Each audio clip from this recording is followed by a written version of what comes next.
He was just the guy nobody ever noticed, the quiet gunsmith at Fort Liberty, North Carolina. Didn't have a story to tell, barely a voice to use. He'd just fix weapons with such surgical precision that old-timers and hotshot kids alike would hush up and stare. But everything changed the day as SEAL Team 6 commander caught sight of the faded tattoo just above his rolled-up sleeve. A trident, 3 stars, and a word, night glass. In that instant, the room stilled, because that mark didn't belong to a mechanic. It belonged to a legend, a ghost, someone the world swore had died years ago in a mission so black it never officially happened. And that was only the beginning, you know what I mean?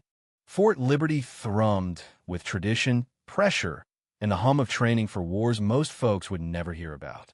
South of the barracks, beyond the shouts and the obstacle courses, there was Range 3, the pit. That's where Ray Mallister worked. Or rather, where he lived. His name barely made the official rosters, just weapons tech, Mallister are. 5 years, no leave, no past, just a rainy morning's arrival, toolbox in hand, as if he'd grown out of the dirt itself. His cabin behind the armory, if you could call it that, was just as invisibly a battered cot, battered stove, battered everything, not a scrap of personal history, only a line of old rifles and that deep, resin-heavy silence you find in pine woods after midnight. Every morning, before sunrise, Ray unlocked the pit, flicked on the lights, and checked every inch of the place. His clothes looked like they belonged to another era gray work shirt, pants patched a dozen times, boots worn smooth. No badge, no cell, maybe an old flip phone if anything at all. And when he spoke, it was only about the job, short, clipped technical. Idle talk made him vanish. But what set him apart, beyond the silence, was the way the young guys trusted him. They'd hand over rifles battered, jammed, hopeless, and just wait. It was like taking a sick kid to a miracle doctor. No questions, just hope. The older operators, though, they had a different red. They said he carried secrets like a scar. Guys been in the mud, they'd whisper. He handles an M4 like he spent 2 decades in a foxhole. And, honestly, they weren't far off. Once, a sniper grumbled his Remington wouldn't hold 0. Ray fiddled with the scope for all of 10 seconds. Next shoot, the guy was punching clover leaves at 700 yards. Nobody saw Ray lose his temper. Nobody saw him laugh, either. But everyone from junior privates to officers who'd seen it all respected him. Even if, when birthdays came around, Ray would say happy birthday, then slip away before anyone could cut cake. If you search for his name, even a military's own database would tell you background classified. He never talked about the past. When a young armorer finally asked, "Were you ever a soldier?"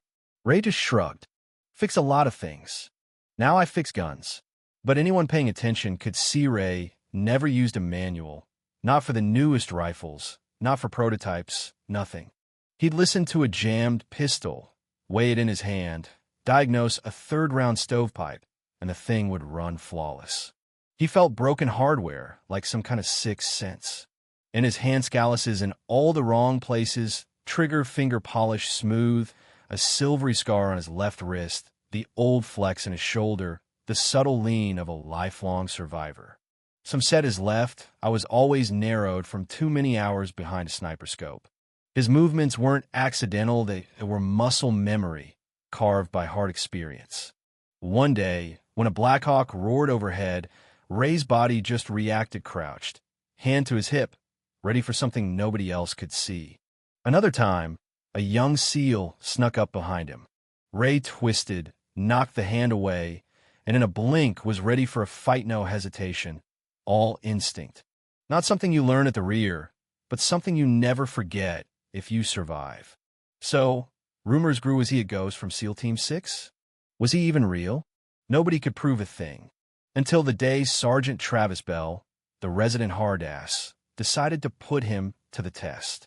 Bell ran the armory with a voice like thunder, old school, all discipline, all order, and not a drop of mercy for guys who didn't fit his mold. Ray was an itch he couldn't scratch.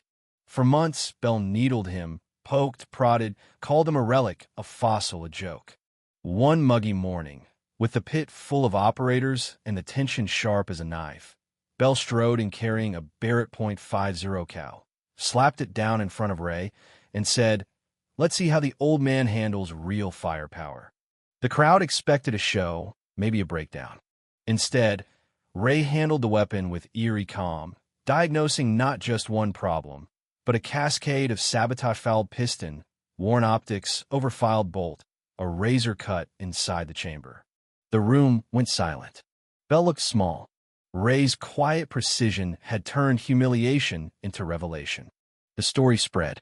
The guy everyone thought was a nobody just read a Barrett like a doctor reads a pulse. After that, Bell's antagonism sharpened, his jabs turned meaner, his tasks more menial.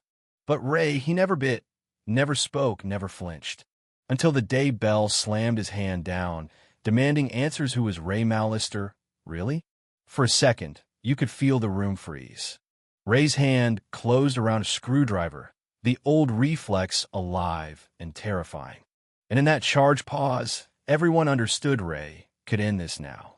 But he let go, the tool clinking on the metal, the silence screaming louder than any threat. Bell's authority broken. Ray's solid as ever. Then in a boiling July afternoon, the tattoo was spotted. That old-school trident night glass, 3 stars. Lieutenant Commander Reyes, a SEAL Team 6 legend, saw it, and something shifted in the air. Reyes searched his memory, pulled up a red tag dossier. MIA, Ray Mallister. Presumed Kia, Operation Night Glass. But standing in the armory, Reyes saw the truth. "You're the one who pulled me out in Kandahar." The past crashed into the present. Respect, fear, all mingled as the legend was revealed. Ray didn't want fame. He wanted his silence. But you can't stop rumors at Fort Liberty. The old man was outed as a ghost returned. And for Bell, it was more than humiliation, it was a wound. Because one of those stars on Ray's arm belonged to Bell's brother, Samuel, lost in Night Glass. The rage and guilt Bell had carried turned to grief.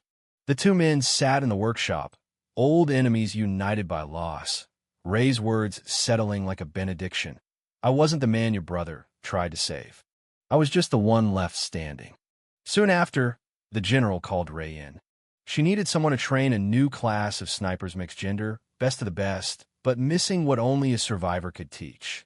Ray said yes, but only on his terms, no cameras, no ceremonies, just one class, and he'd do it his way.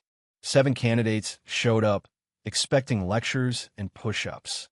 Instead, Ray taught by silence, by demonstration, by forcing them to fail and to own it. Bell watched, and slowly begrudgingly learned too. The course was brutal. One by one, the best emerged not just by shooting straight, but by knowing when not to shoot at all. On the final dawn, Ray gave no speech, just left each graduate a single bullet etched with earned in silence. "No aplausos, no medals." Bell, changed by Ray's example, said it best. "Turns out the strongest person in the room is the one shot that lands when nobody's looking." Ray, as always, watched from the shadows. Then, just as quietly as he'd arrived, Ray disappeared. No goodbyes.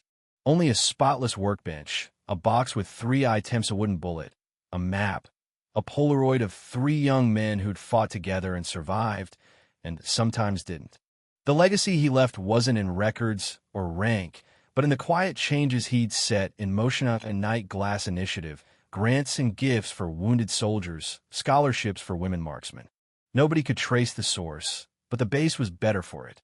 In time, Bell made a quiet garden behind Range 3 a place for names, not explanations. And every Saturday, he'd kneel and read those names aloud, sometimes joined by a young sniper or a medic who'd learned to stand up again. One foggy October morning, Reyes received a coin and coordinates in Montana. He went west, climbed a hill, and in the dawn, saw an old man running gray shirt, sure stride, fading into mist. He didn't call out. Some souls only live where no one calls their name. So maybe, in the end, Ray Mallister's legacy wasn't a story that could ever be finished, just a lesson passed on in silence. A reminder that real strength is earned, not given. And sometimes, the most dangerous man in the room is the one who doesn't want to be noticed at all. If this story struck a chord, share your thoughts below. Who do you think carries the real weight? The loud leaders or the silent survivors? What does justice look like when the truth hides in the shadows? Let's hear it. And if you want more stories that linger, hit subscribe and ring the bell. Because legends, well, they never really vanish. They just keep moving, out there, somewhere, waiting to be found.